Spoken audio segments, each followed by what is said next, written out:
All right, hello you guys. So one last lecture on Unit 6, all right, challenges of urban sustainability. Okay, so learning objective here, describing the effectiveness of different attempts to address urban sustainability challenges.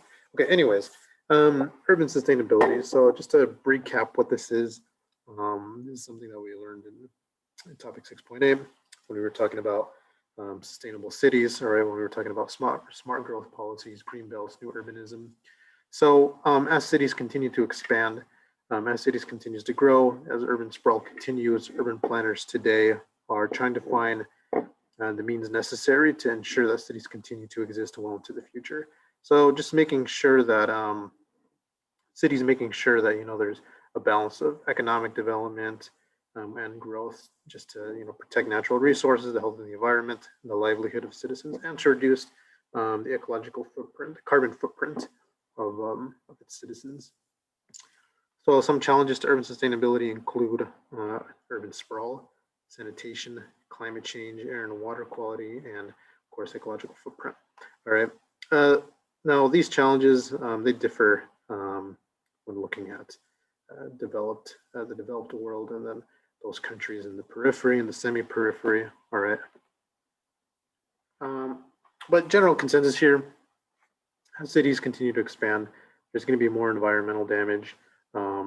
This continuous construction of residential housing on lands, for instance, previously protected or used by farming, can lead to the destruction of natural areas. So what I might mean by this, in other words, is that countries that don't make this conscious effort to be sustainable, right, are going to be doing these kind of things. Okay, and as things such as the construction of housing on former farmland continues, there's going to be more costs to that, and more costs to the services required to serve the city. Okay, and that means that there's going to be an increase in taxes, and that's going to reduce affordable housing. It's going to put stress on people. Okay, and so one solution to this could be, building housing vertically, or building mixed-use buildings, right? Either within existing neighborhoods or other areas of cities. Okay, so that could be one solution to responding to this challenge, this particular challenge of urban sustainability. All right. More so, other challenges to urban sustainability, right? If you've got a heavily populated area, densely populated area, poor planning can lead to poor public transportation options, overcrowded highways, that sort of things. And as that happens, and more people, instead of taking the public transportation, right, are going to want to drive. So that could lead to long commutes in these overcrowded highways. This inefficient transportation as well could lead to more energy use and more environmental problems like pollution, right? And this, can lead not only to human frustration, but I think more importantly, right, could increase the amount of fossil fuel used, and increases a city's carbon footprint. Okay, and in heavily populated areas, right, this can lead to smog, right, and visible in the sky. All right, but in addition to this, infrastructure can be placed under severe stress. All right, so the more people there are, the more it's going to cost to fund schools properly. There might be issues with healthcare, right? Clean water, at least in the peripheral countries, this can lead to the stress to the infrastructure can lead to slums and other squatter settlements. Just because because the more time and money is needed in the infrastructure, and it can be and because infrastructure can be developed in a timely manner, right? People are going to move out and begin to develop their own neighborhoods, right? And slums, right? Squatter settlements. Other problems include water and air quality, right, as a challenge to cities. Needless to say, right, poor infrastructure can lead to a struggle in maintaining water quality. And again, in the cities that are in the periphery and the semi-periphery, right, domestic sewage is kind of the main contributor to water pollution. So again, pollution, smog produced by factories, businesses, power plants, and vehicles.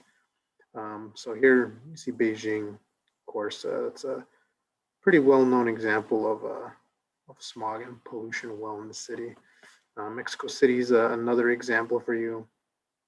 In class, we saw a video on Delhi and their issue with pollution, which is kind of exacerbated a little bit by the mountains in the area and kind of the burning of land elsewhere. Okay, but with these challenges, of course, there are responses.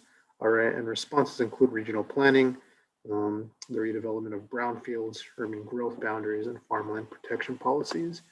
So planning, for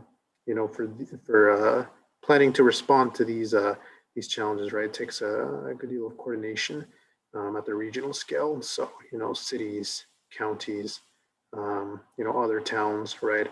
Basically, any settlement in a metropolitan area, right? And regional planning, of course, like I said, is going to, these different towns, right, are going to coordinate the development of housing, transportation, urban infrastructure, economic activities. They're going to share the cost. Okay, and so this is one way to tackle some of these issues. Okay, so more specific responses include farmland protection policies. So just laws enacted that prevent agricultural lands from being converted to non-agricultural uses. Okay, urban growth boundaries are closely related to this. And when I say urban growth boundaries, I mean, think like green belts, for example. Okay, but more importantly, are brownfields. Okay, brownfields are kind of abandoned, idled, underused industrial or commercial facilities, right? And so what you've got is, private developers or cities, right, redeveloping these underused or abandoned facilities, right, to kind of make the area look good, right, and use it for something useful. Okay, typical businesses that leave behind these contaminated sites, these brownfields, right, are usually railroads, gas stations, landfills. Okay, so there have been a lot of examples across the United States and other parts of the developed world where you've got cities and private developers, right, redeveloping these lands, okay, for use either for retail stores or for for apartments, right, or condos, that kind of thing. Okay, so here are kind of the benefits for you listed on why it's important to clean up and redevelop these brownfield properties. They can stimulate a community's economy, they can create more jobs, right? They can provide a healthy site for community priorities, right, like affordable housing. Okay, and so you see other things here, right? So you can take a look at that. Okay, and so here's some examples of brownfields being converted, all right, being renewed. So you can see this is clearly an abandoned gas station, right, used for what seems to be a restaurant. Okay, and here we see an abandoned warehouse used for some retail store. Here we see, gosh, it's kind of hard to make out, isn't it? All right, but we see it's used for a plaza, or what looks to be a plant plaza. Okay, so anyways, very short lecture, you guys, at 6.11. All right, urban sustainability. Let me know what questions you have. And actually, there is one more thing I should mention. Another response to urban sustainability is actually going to be, developing, closely related to 6.8, right? But developing effective transportation system. Okay, so because when you have an effective transportation system, okay, public transportation, it's going to free up the highway.